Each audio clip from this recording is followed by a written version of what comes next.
Welcome to Let's Just Talk. I'm your host, Ami. Today, we are joined by Professor Johnathan Collins to discuss critical race theory and understand why it is causing such an uproar in American culture wars. Dr. Collins here is an assistant professor of political science, education, and international and public affairs.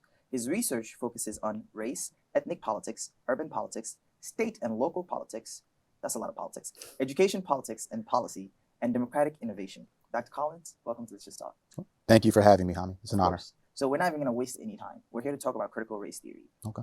So to begin, what exactly is critical race theory? And once we have that definition nailed down, then we'll delve into the questions we have prepared for you today. No, it's a great question. And so, when you're hearing about critical race theory, you're hearing about it as this very polarizing, hot button issue where you have all of these parents and even like political organizations like really like diehard political people getting into not only just verbal fights, but you go to Loudoun County, Virginia, and you'll see footage of actual fistfights happening around this issue. And so, but what is this dreaded critical race theory that everybody is fighting about? Well, it's actually a very niche theoretical idea that comes out of some of our nation's leading law schools.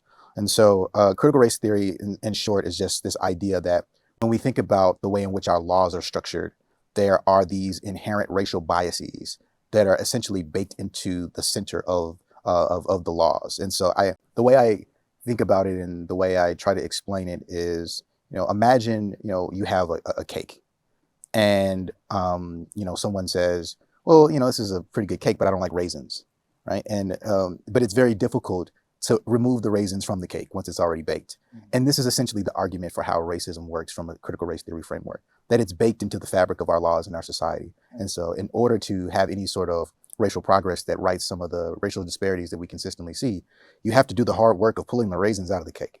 So it is a theory that argues that the structures of our institutions are inherently have racial biases built within them. Exactly. The way in which they're constructed. Exactly. Okay. Moving on from there, like you mentioned the fist fights in Virginia. Why is this such a polarizing issue? Well, that's an important question that there isn't a single answer to, but I think the leading answer is the fact that there's been very clear political mobilization around this. And so, I think what we've seen over the last few years, especially from conservative organizing groups and conservative politicians, there's been this effort to almost sort of throw things at the wall and see what sticks. And you'll notice that I believe it was, 2018, late 2018, when then President Trump announces the Patriot Education Act, right, and launches this whole initiative to restore patriotism to education, right? And this, from a policy perspective, it went nowhere. They created a small commission that essentially died as soon as the presidency was over. And there was hardly any kind of legislative or policy-related input that manifested from this. Right. But what you did see is that the idea of critiquing critical race theory became something that spread like wildfire on conservative media outlets. And so from there, it became clear that, this is a winning political strategy. Mm-hmm. And so why are you seeing fights happening in Loudoun County, Virginia? Well, you're seeing this because people who have certain ambitions around creating political momentum for conservative movements have identified critical race theory as a space where they can essentially attract more and more folks to get from behind the television screen and into real political arenas. And, unfortunately, the arena has become the school board meeting. And since you mentioned right-wing political or news outlets, mm-hmm. They often argue that critical race theory inherently teaches children to hate their country, and that teaches them that white people are the oppressors, and if you are white, you are inherently born into a system that makes you part of an oppressive class, whereas if you are black, you are born into a marginalized class. Mm-hmm. And they believe that this is a form of indoctrination that teaches children to hate their country, and hence why the push for around the conversation for the lack of patriotism within schools is being successful. What is your take on this? Is there an ounce of truth in your perspective to this? Is it a form of indoctrination, like we're being told? What is going on with that? Well, is there an ounce of indoctrination? Possibly. I mean, this is, it's like any theory or any sort of academic or curricular tool. It can be taught in a number of different ways, depending on the way in which the teachers sort of utilize it. Now, what is it modally? It's just a line of theoretical thought to critique our laws and institutions. Right. Critical race theory is actually not, from my understanding of my reading, not really about like people and identity in that particular way. It's about how one's identity gets shaped by the laws, by the barriers that are created by laws and institutions. Right. And so you mentioned how this is a niche theory. And if I'm to understand theories correctly, they're supposed to be learned in academic context with other theories. They're not really for public sphere conversations. So why has this theory managed to riddle its head out of the academic intellectual spaces and into public conversations about how we're educating our kids? And so if this is how is this actually a way in which we're educating our kids? Well, so this is a great question because it puts a little bit more context onto the table about critical race theory. And so it actually comes out of critical legal studies. And there's a movement happening around critical legal studies, I believe in the as far back as the 1960s, but I believe it reaches its apex in like the 1980s. And it was much broader than just race. This was legal scholars coming together and forming these more systematic critiques of society to try to explain a lot of the inequality that we were seeing. And so you're right in that these theoretical approaches tend to be taught at higher education institutions. The higher education model is more about sort of debating and working through these more difficult and arduous concepts. And whereas at the K through 12 level, this is more about teaching basic principles and a basic understanding of concepts that could be used to be the building blocks of a theoretical understanding. And so, critical race theory very much fits this bill. So why has it become extremely popular? Well, that's a different question. And it starts with the extent to which folks have been employing critical race theory in more front-facing formats. And so I mentioned earlier the idea of conservative activists throwing things at the wall to see what sticks. I think that's one component. But the other component is work by front-facing scholars who have been using these critical lenses to put out work that wants the public to think more critically. So think about the idea of the anti-racist education. Right. And so all of a sudden, this book by Ibram X. Kendi, How to Be an Anti-Racist. This is a book for popular media consumption. This is for a popular audience, for a wide audience. This is sold at bookstores. I believe it was the #1 bestseller at Amazon for weeks.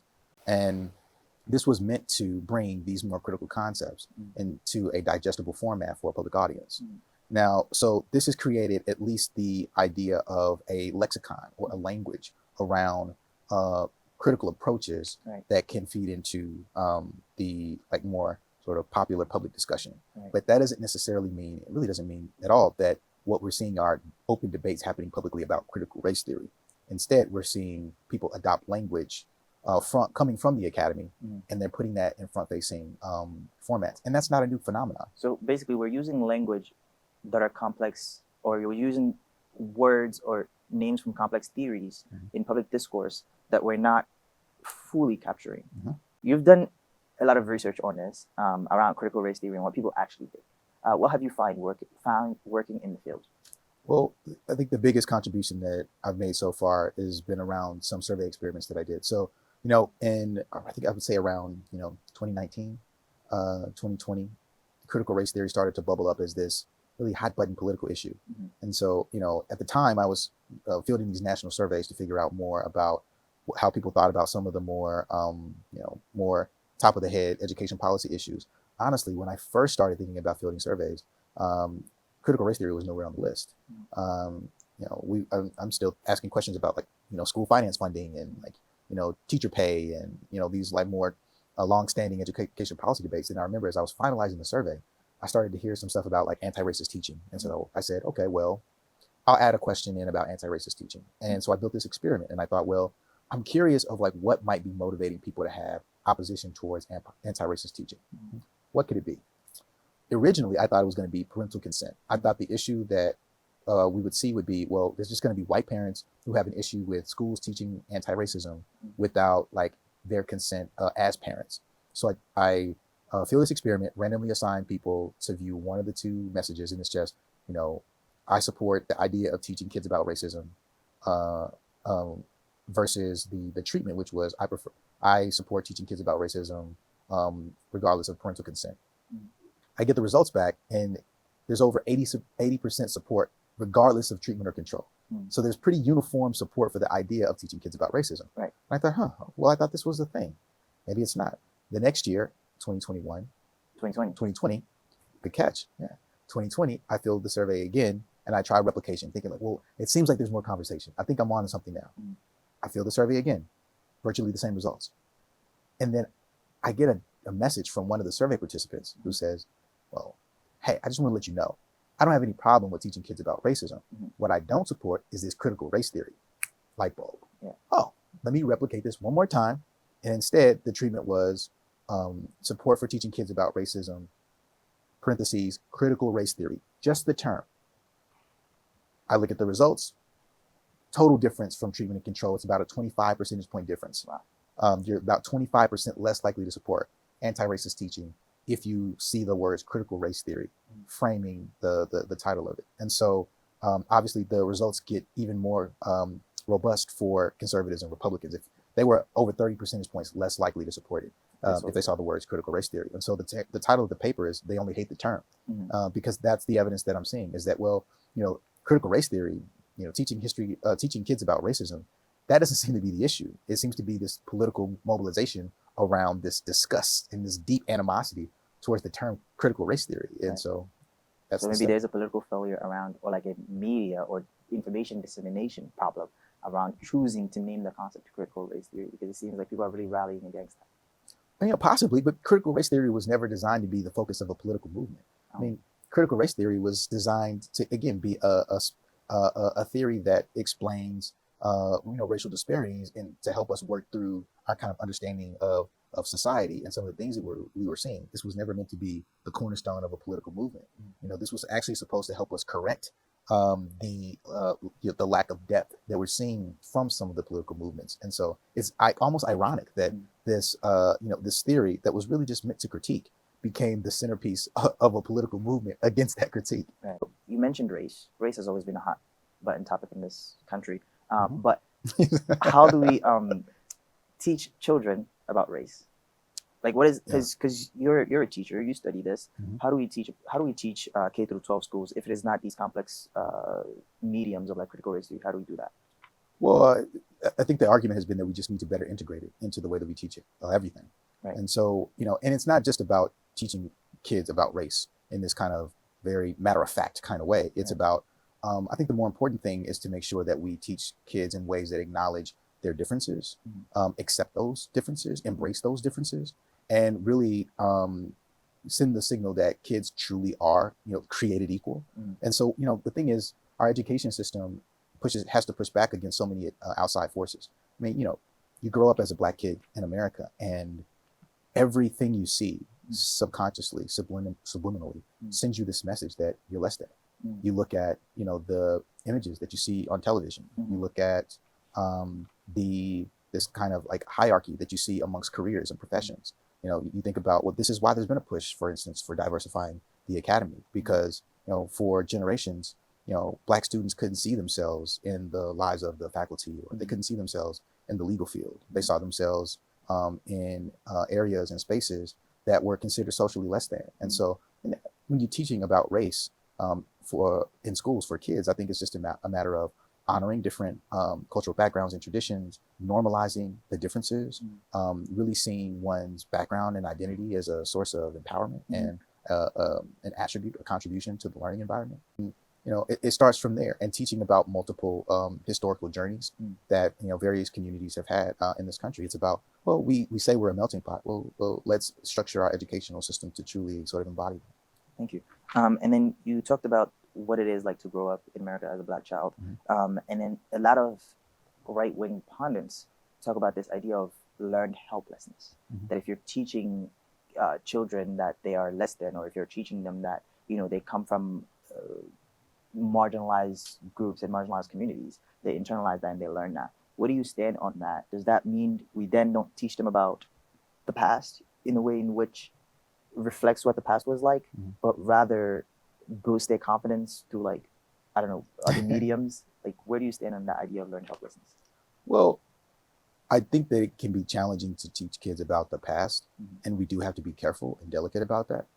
But I also think that, well, what's the best way to ensure that we don't repeat that history is we have to learn and we have to understand it. And we also have to be aware of the fact that, again, like the messaging around race and like the power imbalance, the power hierarchy that's embedded into our society as a function of race, this runs deep. You know, I'm a black kid from Tennessee who grew up, you know, 20 minutes from a park named after Nathan Bedford Forrester, who is, you know, one of the founders of the Ku Klux Klan and one of the most vehement white supremacists in the history of this country. And so before I knew who Nathan Bedford Forrester was, I knew that there was a park named after him.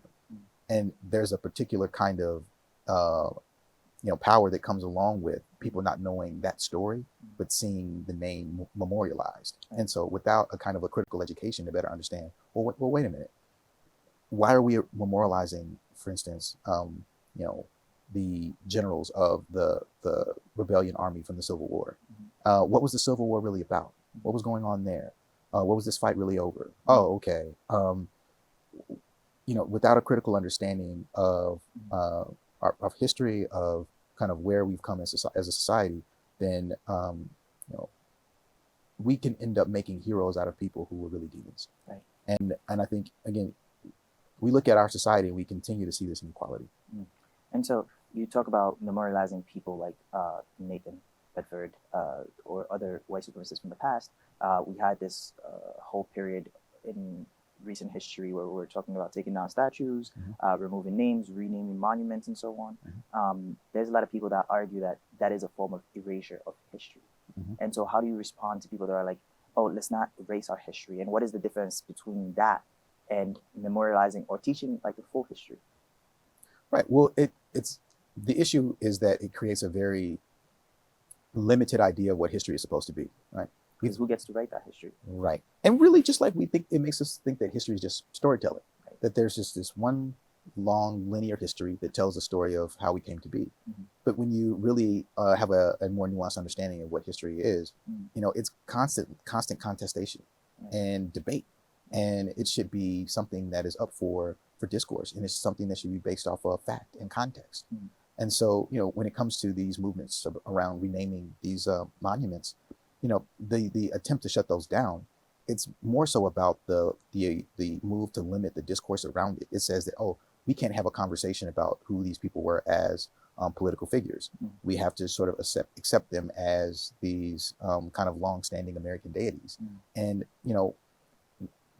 the idea that America has gotten where it has without debate is inaccurate. I mean, you can make a strong case that this country has progressed the way it has because of the ability to question, to debate, to challenge, to throw these things into question. And that's necessary for our polity to continue progressing. And so we're coming towards the end. You do a lot of research on education, politics, and policy. Could you give us a little sneak peek into some of the work that you've been doing and what you've learned from it? Sure.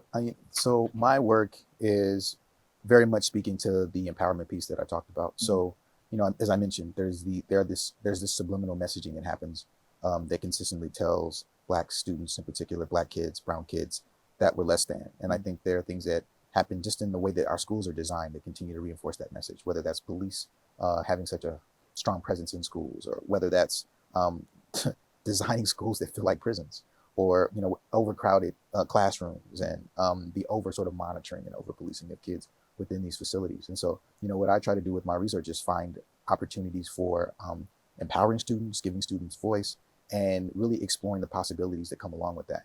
How are students in themselves impacted by these opportunities? How do they change their views towards a democratic system when given like real power and real voice? And the idea is that, look, we should be working towards building what is a functioning multiracial democracy. That should be our goal. And it really begins with getting the folks who have the least amount of reason to believe in democracy to find a way to believe in it. Dr. Collins, it's been great having you on Let's Just Talk. Thank you for speaking with me, and we look forward to having this conversation with you in the future. Thank you, Anna. It was an